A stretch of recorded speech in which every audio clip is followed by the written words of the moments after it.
As I walked through the gates of Hu Firenze camping in town, Florence, I had high hopes, sky-high expectations, and a sprinkle of fairy dust in my eyes. I mean, who wouldn't want to experience the Tuscan magic in a camping site smack in the heart of Florence? The brochures promised a tranquil oasis amidst the bustling city, a chance to unplug and recharge amidst nature's splendor.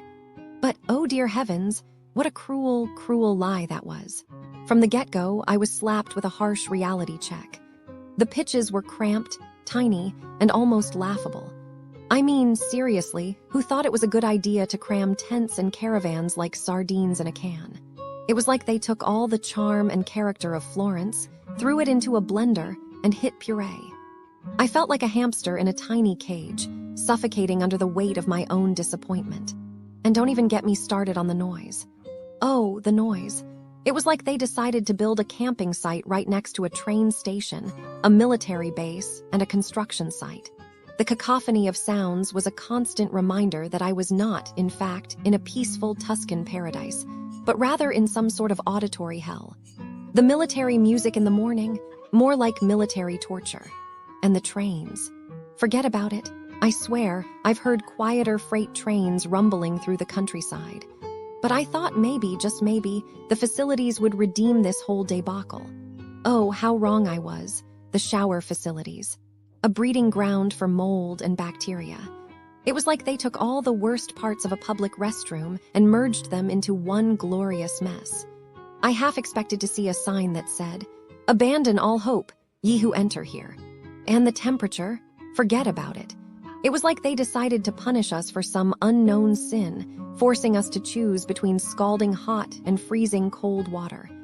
I felt like I was trapped in some sort of sadistic game show. And then there was the bus shuttle service. Oh boy, what a joke. €3 for a ticket, and what did I get in return? A bus that didn't even take me to the city center. I had to walk half a mile uphill to get to the nearest bus stop. It was like they wanted me to experience the thrill of Florence on foot, minus the charm and beauty. I felt like a lost tourist in a foreign land, minus the excitement and adventure. But I digress. The real kicker was the AC situation. I mean, who thought it was a good idea to control the temperature from reception? It was like they wanted to play some twisted game of temperature roulette. 19 degrees Celsius and no way to change it. I felt like I was trapped in some sort of temperature prison, forced to endure the whims of the reception desk. And then there was the pet policy. Oh, the pet policy. I swear, it was like they wanted to punish me for bringing my furry friend along. No cloth strings, no extra towels, no nothing. I felt like I was begging for scraps at the table of the camping gods. As I sat in my cramped pitch, surrounded by the cacophony of noises, the stench of mold and bacteria, and the temperature roulette, I couldn't help but feel a deep, profound sadness. It was like I had lost something precious, something irreplaceable. I felt like I was trapped in a never-ending cycle of disappointment and frustration. So, dear friends, let this be a warning to you. Avoid Hu Firenze camping in town, Florence like the plague. Trust me, you won't regret it. What's your experience with camping sites? Have you ever had a terrible experience like mine? Share your stories and let's commiserate together. Oh, and one more thing, Hu Firenze camp. Okay, so I was looking into things happening around Hu Firenze camping in town, you know? Just because. It's supposed to be nice there, near Florence, but honestly, it feels like everywhere has something bad going on. Like businesses around there, they try things, a lot of things. I heard about this one, it was kinda dumb, actually. People are leaving fake parking tickets on cars near Campo di Marte, not asterisk right at Hu Firenze camping, but close enough if you wander. The tickets look real, have the city logo, everything. But the little flower symbol is missing, and the numbers are weirdly big. And then a QR code leading to a fake website to pay. Seriously, who falls for that? But people do, I guess. I bet a lot of tourists, thinking they just got a ticket, paid it, then realized too late. They probably felt so stupid, you know? And the people doing it probably just moved on to the next street, the next car. I bet they're laughing. Then there was this thing in Novali, not far from Hu Firenze camping. This old lady, 80 years old, 2 guys, pretending to be from the gas company, said they needed to check her house for a leak. Can you believe that? They told her to put her jewelry in the fridge to protect it from the gas. Like, what? And then they stole it. Poor lady. She probably felt so violated, so scared in her own home. I bet she didn't tell anyone out of embarrassment. And those guys, they probably sold the jewelry right away and are spending the money on something ridiculous. And this wasn't a scam on tourists. Exactly, but it shows what kind of stuff is happening in the area around Hu camping. It was a massive tax fraud in Prato, a city close by. An accountant made up fake tax credits, millions of euros worth, using a dead person's name. Honestly, the audacity. I bet he thought he was so clever. But now he's probably facing years in prison. A Rolex was even involved. Can you imagine? He tried to buy a fancy watch with stolen money. It's like a punishment in itself. There was also this break-in at a tax assistance center in Navali. Some guy smashed the door with a manhole cover. Manhole cover asterisk. It's like something from a movie, but it actually happened near Hu camping. He was probably desperate, needed money. I bet he's already back on the streets doing it again. You feel so helpless, you know? Everything feels so broken. The reality of businesses near Hu camping in town. Florence asterisk. If you were hoping for charming little cafes where baristas greet you with a smile, or boutiques where security doesn't mean good luck with your belongings, then the area around Hu camping in town, Florence, might feel like stepping into a dystopian shopping mall where optimism goes to die.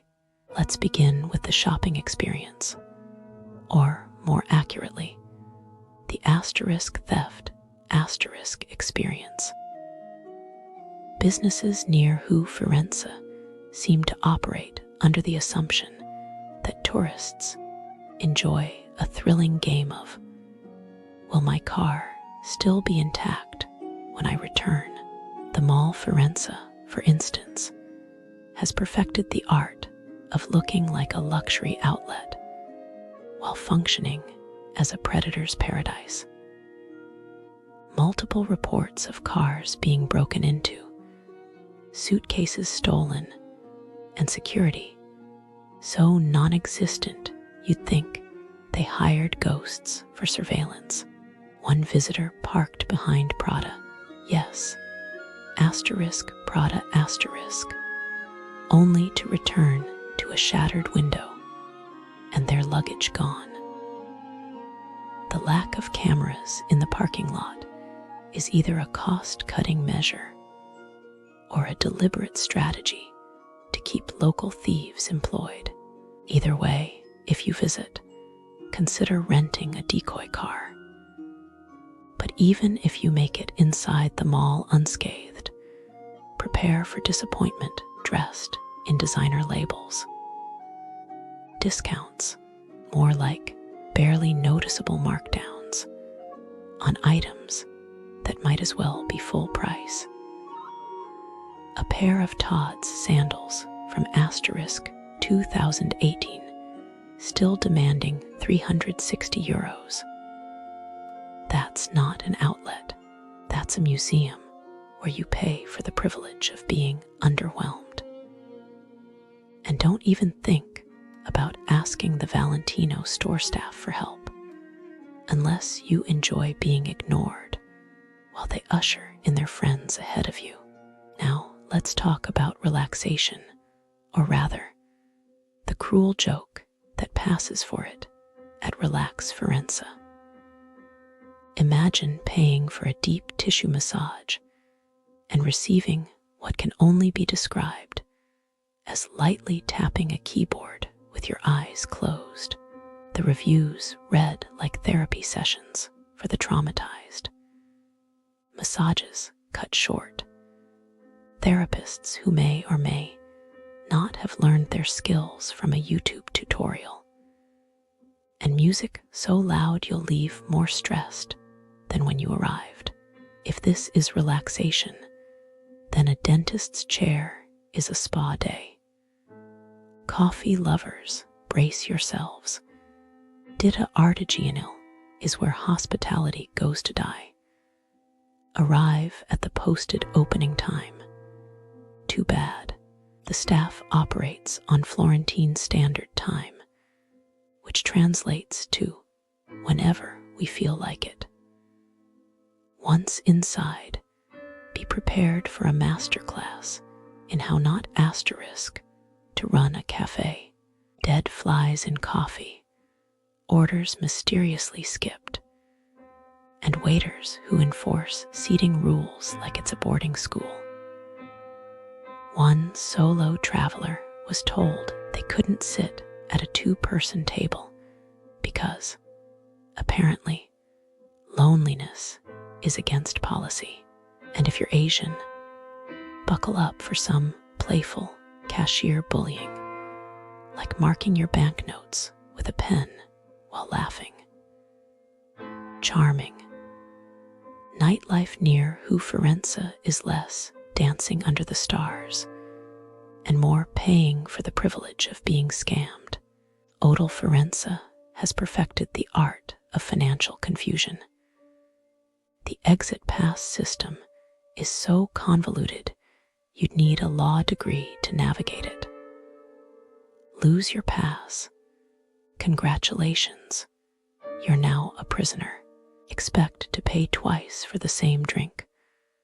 Watch cocktails get watered down to homeopathic levels, and enjoy music that changes tracks every 10 seconds. Because nothing says party like sonic whiplash. And then there's La Volpe e l'Uva asterisk, a wine bar where the staff treats customers like unpaid extras in their personal indie film. Waiting 30 minutes for a plate of cold cuts. Standard. Being ignored while employees argue with their significant others. Part of the ambience. The only thing more predictable than the rudeness is the disappointment. So, what's the verdict? Businesses near Hu camping in town. Florence,